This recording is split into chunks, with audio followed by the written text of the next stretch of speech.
Hi friends, it's your pal Scott Garibay, and today we are going to talk about Dungeons and Dragons and Daggerheart and a major moment in Dungeons and Dragons history. All right, so let me explain something. Okay, so hey, I'm Scott Garibay. I am just a regular guy. Well, I don't know how regular I am. I'm a guy from the South Philly, from the suburbs of South Philadelphia, and I do D&D commentary. I believe I'm one of the best in the world at it, and one of the reasons why is I have a global community, and they talk to me, right? So today at 11 a.m., one of my commenters was like, "Hey, I don't know if you saw this, but they just hired Jeremy Crawford and Christopher Perkins onto the Daggerheart design team." Okay, I did not verify that news, and the reason why is I trust my sources, right? I think this guy is right, and I'm doing my video based on nothing but that single commentary, right? And the reason why is, one, I've built a global platform. I have people who tell me news all the time because they know I'm interested in it. And the way I do my commentary, the way I shoot my videos, allows me to shoot on a subject within 24 hours. And not many channels can do that, right? And so I just wanted to say a huge thank you to the gentleman in my comments who gave me this news so that I could report on it with a sense of urgency. And honestly, I'm kind of amazed at getting the information and being able to shoot it immediately. This ain't easy. I've been doing this a while, and I'm proud of myself. So here we go. All right, what what is happening, right? So first of all, does this matter? Yes.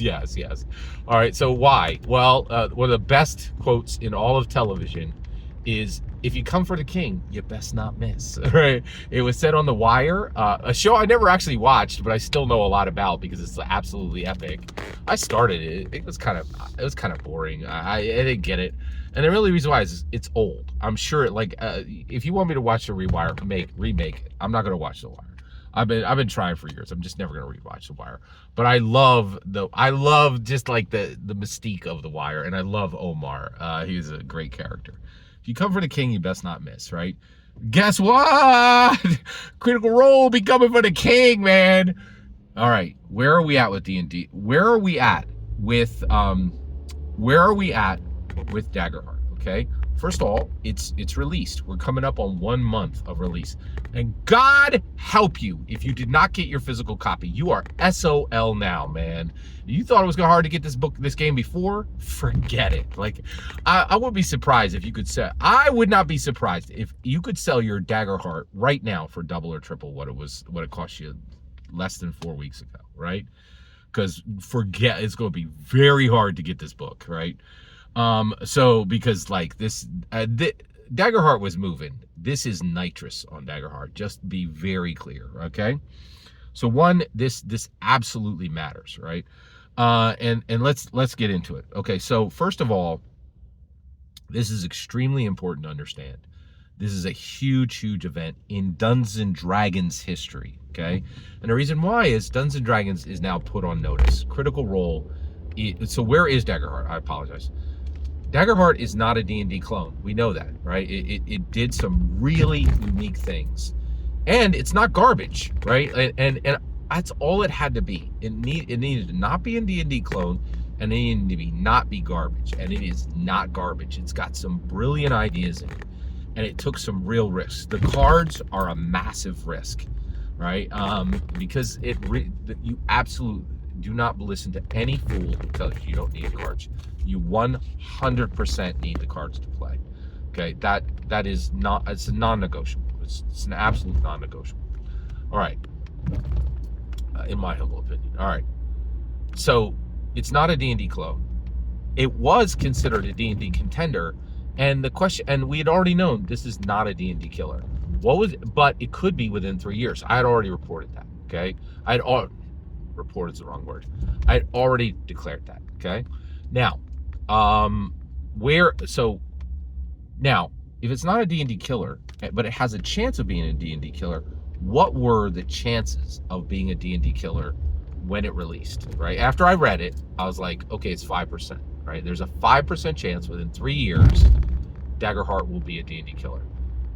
putting in Chistopher Perkins and Jeremy Crawford, the two lead designers who did over 10 years of design work together on Dungeons and Dragons, and arguably are second most responsible for the success of D&D 5e. Who's number one? Mike Merles. Mike Merles is the person most responsible for. Oh, you know what? They're actually the third person responsible for the success of 5e. First person responsible for the success of 5e is Mike Merles, because of the brilliant design work he did, and also the rescue he did after Dungeons & Dragons 4th edition, which literally almost ended D&D, okay? Opening a huge opportunity for Pathfinder, and Pathfinder bobbled the ball. Like, they could have, you know what? It's possible they couldn't have done anything, because they were nothing but Pathfinder is nothing but a bad D&D clone. It's a D&D clone. It's not even a bad D&D clone. It's a D&D clone. But the problem is clones aren't the original. Come on, let's not pretend, right? Like, it's a D&D clone, so it was never really going to do that much. But it did open like 4th edition was so bad, it opened a huge opportunity for Pathfinder. That Pathfinder milked while they could. That cow is dry now. There's no more milking to be done. Okay, but so Daggerheart comes out, and so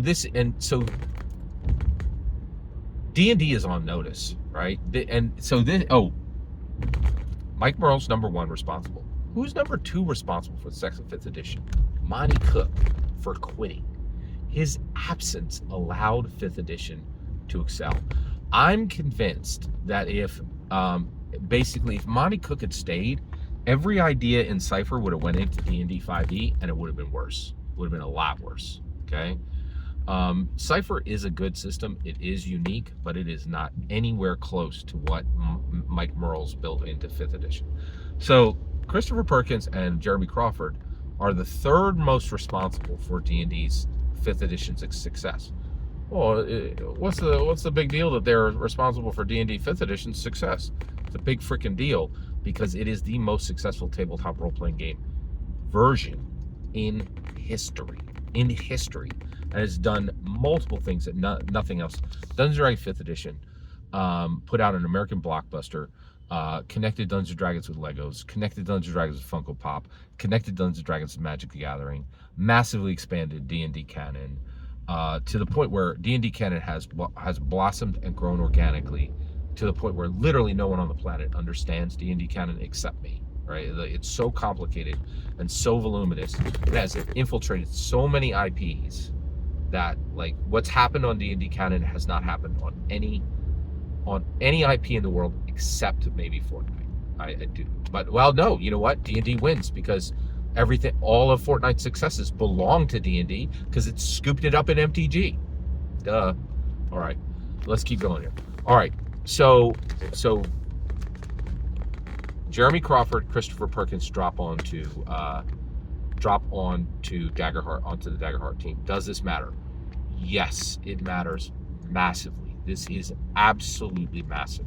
All right, so one, I just told you, and so why does this matter? Well, you're getting these two guys who are literally, this is not debatable, they are literally two of the best TTRPG designers ever. And like, the receipts are literally the receipts, right? From this is not an exaggeration. Literally millions of books sold. Millions, okay? Millions of books sold, right? That's not an exaggeration. Millions. And no other TTRPG in the world can claim that, because they don't have it, right? There are literally millions of D&D books sold under Crawford and Perkins' umbrella, okay? Not only are they going to bring incredibly powerful design help, that's not even the most important thing they're going to bring.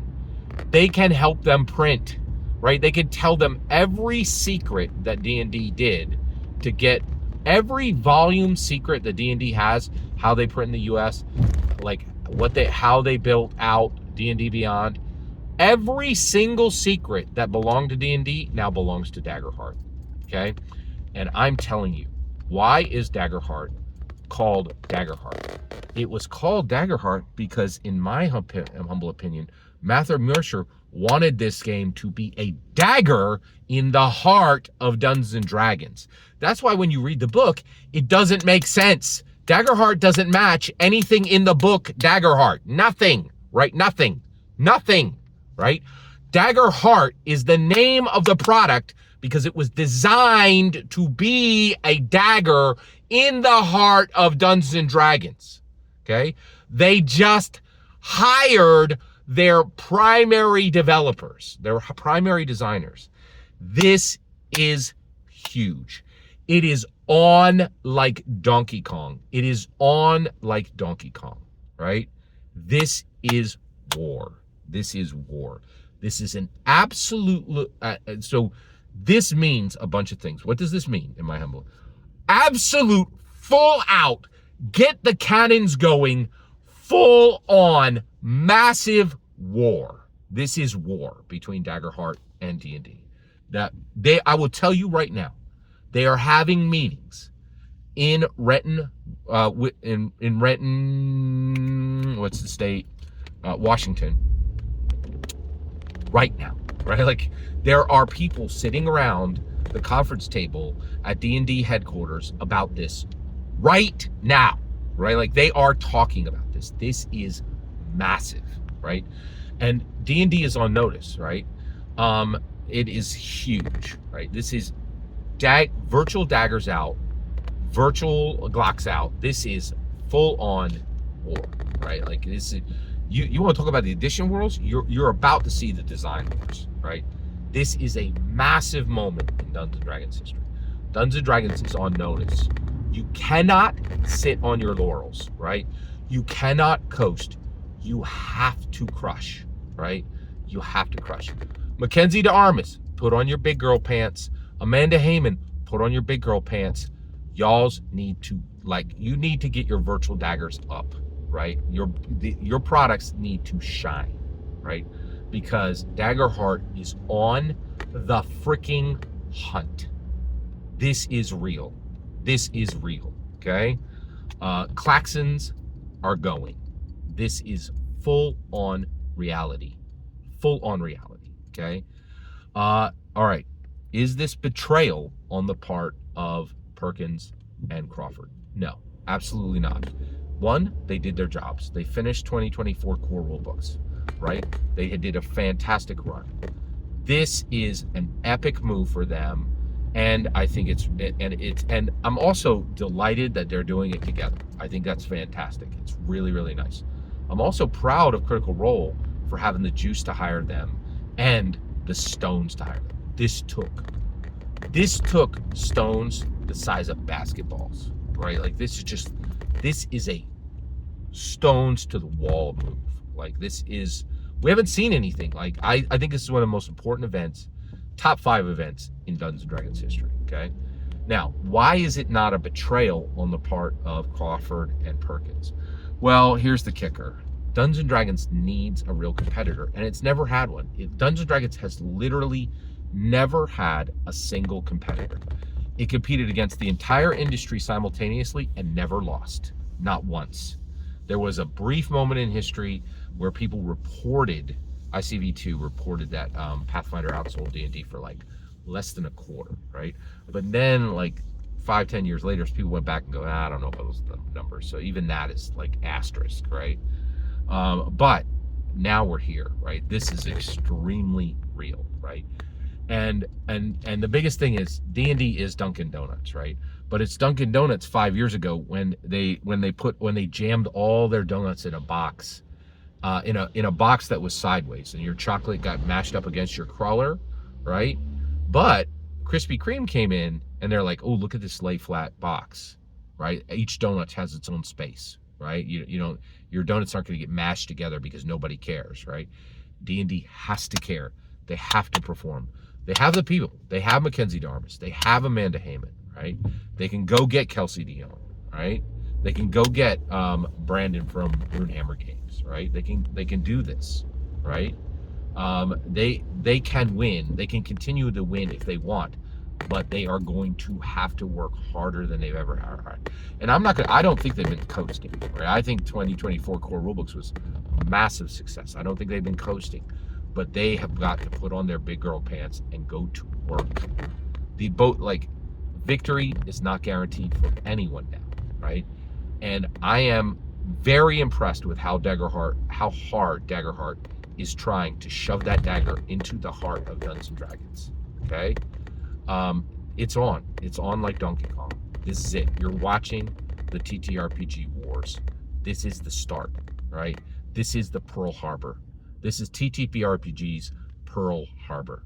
This moment will never be forgotten in tabletop role-playing games. Every single word you just heard in this video is my humble opinion. The important part is when I get to hear your humble opinion, when you get in the comments and send your traffic. Please consider like subscribing and have a fetch millennium.